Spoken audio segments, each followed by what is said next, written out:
जय महाकाल फ्रेंड्स।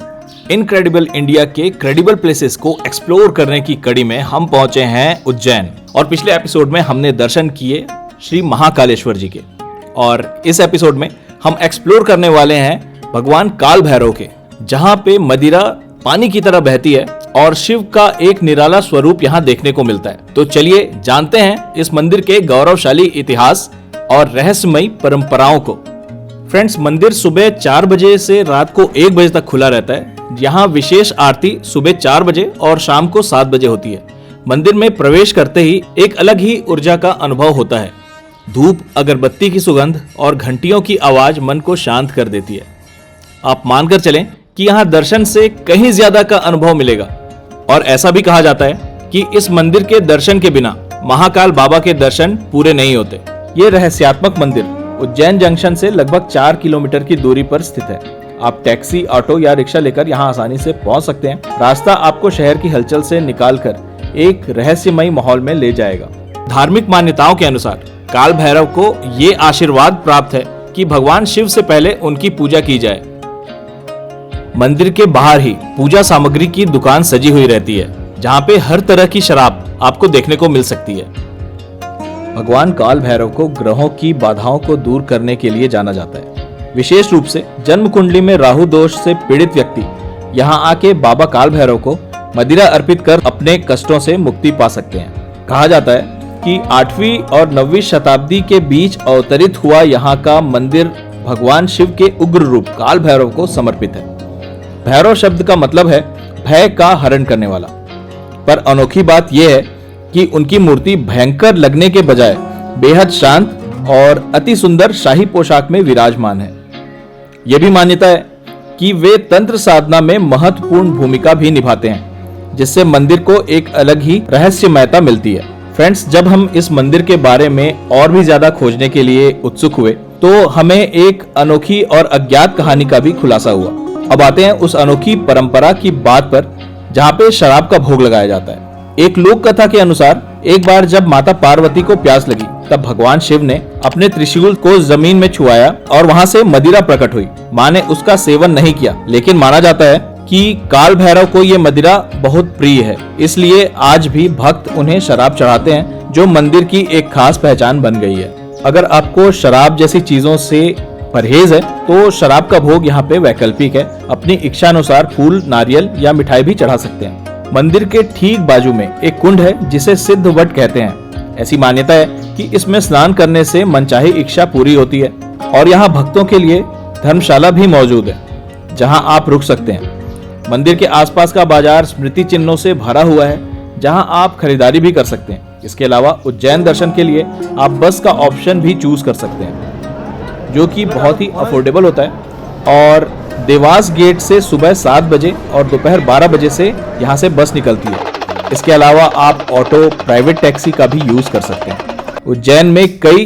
विश्व प्रसिद्ध मंदिर हैं, जिसे अगर आप प्रॉपर एक्सप्लोर करना चाहते हैं तो लगभग 3 से 4 दिन का समय आपको लग सकता है। भगवान महाकालेश्वर के मंदिर से दर्शन करने के बाद आप काल भैरव मंदिर, बड़ा गणेश मंदिर, नागचंद्रेश्वर मंदिर, सप्तऋषि मंदिर, महाकाल लोक, यहाँ की पवित्र शिप्रा नदी, जो कि बताया जाता है कि भगवान विष्णु के शरीर से निकली है और प्रभु श्री राम ने अपने पिता राजा दशरथ की अस्थियां इसी नदी में विसर्जित की थी। इसके जल को अमृत तुल्य भी माना गया है। इसमें स्नान मात्र से मोक्ष के द्वार खुल जाते हैं, ऐसा कहा जाता है। तो अगर आप उज्जैन के सफर में हैं तो यहाँ जाना बिल्कुल भी मिस ना करें।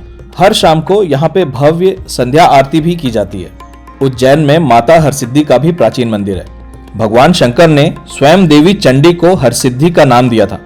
इसी पावन स्थान पर माता सती की कोहनी गिरी थी, इसलिए ये मंदिर 51 शक्ति पीठों में से एक है। ये एक जागृत मंदिर है, ऐसा कहा जाता है। माता हरसिद्धि राजा विक्रमादित्य की कुलदेवी थी। बताया जाता है कि इस मंदिर से पहले माँ समुद्र के बीच एक टापू पर विराजमान थी। विक्रमादित्य माँ को उज्जैन लाना चाहते थे, जिसके लिए राजा ने माँ को प्रसन्न करने के लिए 11 बार अपना सर काट के अर्पित किया और माँ की कृपा से हर बार उनका सर वापस जुट जाता था। माँ उनकी भक्ति से इतनी प्रसन्न हुई कि उनके साथ उज्जैन आ गई और तब से माता यहीं विराजमान है। इस मंदिर में माता बेहद मनमोहक और प्रसन्न मुद्रा में है। इसके अलावा 24 खंबा माता मंदिर भी आपको जाना चाहिए। ये काफी प्राचीन मंदिर है। यहाँ महालय और महामाया दो देवियां विराजमान हैं।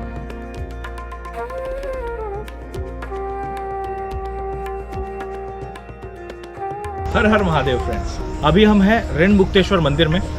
उज्जैन में ये मुख्य मंदिरों में से एक है, लेकिन अगर आप टैक्सी वाले भैया लोगों से पैकेज लेते हैं तो ये इंक्लूड नहीं होता। हमने स्पेशल रिक्वेस्ट करी है यहाँ आने के लिए, क्योंकि यहाँ की कुछ बहुत ही खास मान्यता है। ऐसा माना जाता है कि अगर आप किसी भी तरह के दोष से गुजर रहे हैं या किसी भी तरह का आपके ऊपर पूर्वजन्मों का ऋण है, तो आप इस मंदिर में आके, यहाँ पे 84 शिवलिंग हैं, उनमें अपने घर का जल चढ़ाते हैं तो आपको अपने सारे ऋणों से, अपने सारे दोषों से आपको मुक्ति मिल जाती है। हम भी ये मौका गंवाना नहीं चाहते थे, अपने घर से हम जल लेकर आए हुए हैं और हम सभी अपने ऋण मुक्ति के लिए यहाँ पे जलाभिषेक करने वाले हैं। तो चलिए जानेंगे यहाँ की क्या है महिमा।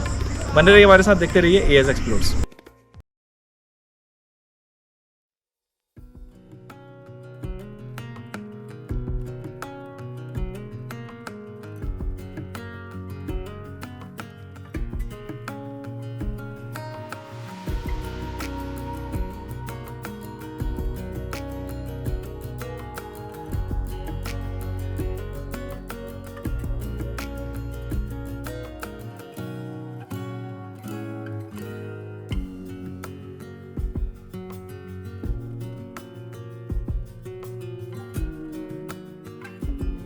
गढ़कलिका मंदिर स्कंद पुराण के अनुसार उज्जैन शक्ति के 24 स्थानों में से एक माना गया है। इन्हीं देवी के आशीर्वाद से महाकवि कालिदास को विद्वता और कवित्व की प्रतिभा प्राप्त हुई थी। शिप्रा नदी के तट पर अंगारेश्वर महादेव और मंगलनाथ मंदिर भी स्थित है। पौराणिक मान्यताओं की माने तो उज्जैन को मंगल ग्रह की जन्मभूमि भी माना गया है। मंगलनाथ मंदिर के ठीक ऊपर आकाश में मंगल ग्रह की स्थिति होती है, ऐसी मान्यता है। फ्रेंड्स, अभी हम अपने अगले डेस्टिनेशन में आ गए हैं। ये है मंगलनाथ जी का मंदिर और लेते हैं मंदिर से जुड़ी हुई जानकारी। चलिए जानते हैं भैया से क्या है यहाँ की मान्यता। सभी को तो पहले जय श्री महाकाल, क्योंकि बाबा महाकाल का नाम लेने से आधे कष्ट दूर होते, दर्शन करना तो बहुत नसीब वाले की बात रहती। तो आज अपन आए हैं मंगलनाथ मंदिर और ये मंदिर आता है प्राचीन काल में। 9 जो ग्रह रहते हैं ब्रह्मांड के अंदर, उसमें से एक मंगल जो ग्रह आता ना, ये मंगल ग्रह का जन्मभूमि जन्मस्थली है। जैसे शनि सिंगापुर महाराष्ट्र आप लोग गए, अभी शनिदेव का है, ठीक उसी प्रकार यहाँ पर उज्जैन नगरी अवंतिका खंड में मंगल का है। और मंगल ग्रह जो है यहाँ पे बालक के रूप में अवतार है और शिव रूप में विराजमान है और शिव के रूप में पूजा होती है। क्यों होती है? क्योंकि स्कंद पुराण के अनुसार युद्ध में शिव जी का जो मस्तक का पसीना इस जगह भूमि पर गिरा, भूमि के 2 भाग हुए थे, उनके गर्भ में से बालक के रूप में अवतार लिया, यानी कि जन्म लिया, और वो यहाँ पे शिव रूप में विराजमान हुआ। इसलिए शिव के रूप में पूजा होती मंगल की। और आप लोग जितने भी शिव मंदिर में जाते हैं तो शिव का वाहन क्या देखते हैं आप लोग? हमेशा नंदी देखते हैं। लेकिन ये विश्व का पहला ऐसा प्राचीन काल का मंदिर है जहाँ पे नंदी नहीं है। यहाँ पे नंदी की जगह भेड़ पर विराजमान है। भेड़ यानी कि मेंढा, जो राजस्थान में पाया जाता है, जिससे ऊन प्राप्त होता है। और ये भेड़ होने का कारण वर्ष ये रहता है कि महामंगल मेष और वृश्चिक राशि के स्वामी में 9 गिरोह के सेनापति हैं और 21 भागों का अधिपति माने गए। और ये मंदिर की जो खासियत है, ये मंदिर बना है पूरे पृथ्वी की नाभि पे बना हुआ। जैसे इंसानों का नाभि होता है, उसी को आप पूरे पृथ्वी का नाभि स्थल है, केंद्र बिंदु। कर्क रेखा का नाम सुना होगा आप सब लोगों ने, कर्क रेखा पे विराजमान है।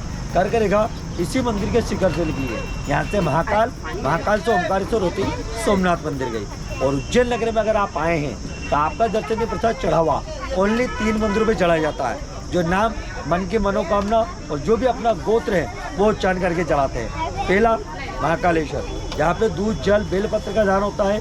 दूसरा, सेकेंड नंबर पे आता है काल भैरव, यहाँ पे वाइन यानी शराब का दान होता है। अब जरूरी नहीं कि अपन शराब पिए तो चढ़ाएं या ना पिए तो क्यों चढ़ाएं, फिर भी नॉर्मली दान चढ़ाना है। क्योंकि जैसे बाबा भैरव को मदिरा पिलाते हैं तो ये आपके वहाँ से द्वार खुलते हैं और उनके महाकाल के दर्शन मान्य होते हैं। बाकी पहले आगे महाकाल जैसे करे कोई मतलब नहीं, क्योंकि काल भगवान महाकाल के मेन द्वार पर माने गए।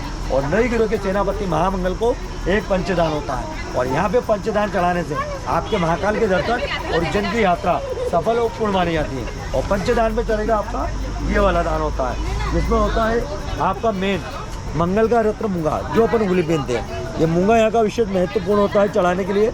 मसूर की दाल, गेहूँ, लाल कपड़ा, नारियल, फूल, प्रसाद, केर का माला, पूरा श्रृंगार है, जो नाम, सरनेम और गोत्र के नाम से चढ़ाते हैं। नाम बोलेंगे अपना है, नाम और गोत्र से अपने अपने परिवार का है। अगर आप सब एक घर से तो एक दान लेके चढ़ाओ, घर अलग है, परिवार अलग है तो अलग चढ़ाना, क्योंकि जो चढ़ाएगा उसी के जीवन की मंगल कामना मंगल करेगी। एक पूरा प्रसाद है, ये पूरा प्रसाद है और एक सिंगल प्रसाद है। इसकी जैसी इच्छा हो वैसा लगेगा। अगर आप एक करते हैं तो एक दान लेना, घर सबके अलग अलग है तो अलग जाना। अंगारेश्वर मंदिर के बारे में ये मान्यता है कि ये मंगल ग्रह का उल्का पिंड है। कहा जाता है कि सप्तपुरी में से एक उज्जैन में स्थित महाकालेश्वर मंदिर 12 ज्योतिर्लिंगों में से एक है।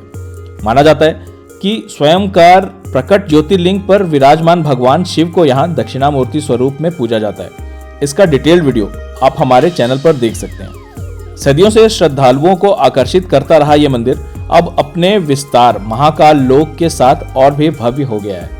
2022 में प्रधानमंत्री श्री नरेंद्र मोदी जी द्वारा उद्घाटित महाकाल लोक 900 मीटर का भव्य गलियारा है, जो कि मंदिर को घेरे हुए है।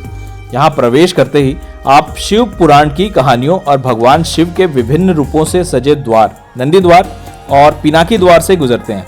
108 स्तंभों वाला त्रिशूल डिजाइन और शिव पुराण से जुड़ी 50 से अधिक भित्ति चित्र आपको इतिहास में ले जाने की क्षमता रखते हैं। महाकाल लोक सिर्फ दर्शन स्थल नहीं बल्कि मनोरंजन और ज्ञान का भी संगम है। यहाँ म्यूजिकल फाउंटेन, शिव तांडव स्त्रोत और लेजर शो, शिव गंगा वाटिका में विभिन्न पौधों का दर्शन, महाकालेश्वर वाटिका में शांत बैठक, फूड के स्टॉल्स और बच्चों के लिए मनोरंजन क्षेत्र भी मौजूद हैं। फ्रेंड्स, काल भैरव मंदिर सिर्फ एक पूजा स्थल नहीं बल्कि एक रहस्य, इतिहास और आस्था का संगम है। उम्मीद है आपको ये वर्चुअल यात्रा जरूर पसंद आई होगी। अगर आप कभी भी उज्जैन आए तो यहाँ जरूर आएं और अपना अनुभव कमेंट्स में जरूर शेयर करें। वीडियो पसंद आया हो तो लाइक करें, शेयर करें, सब्सक्राइब करें। Stay tuned and keep watching AS Explores।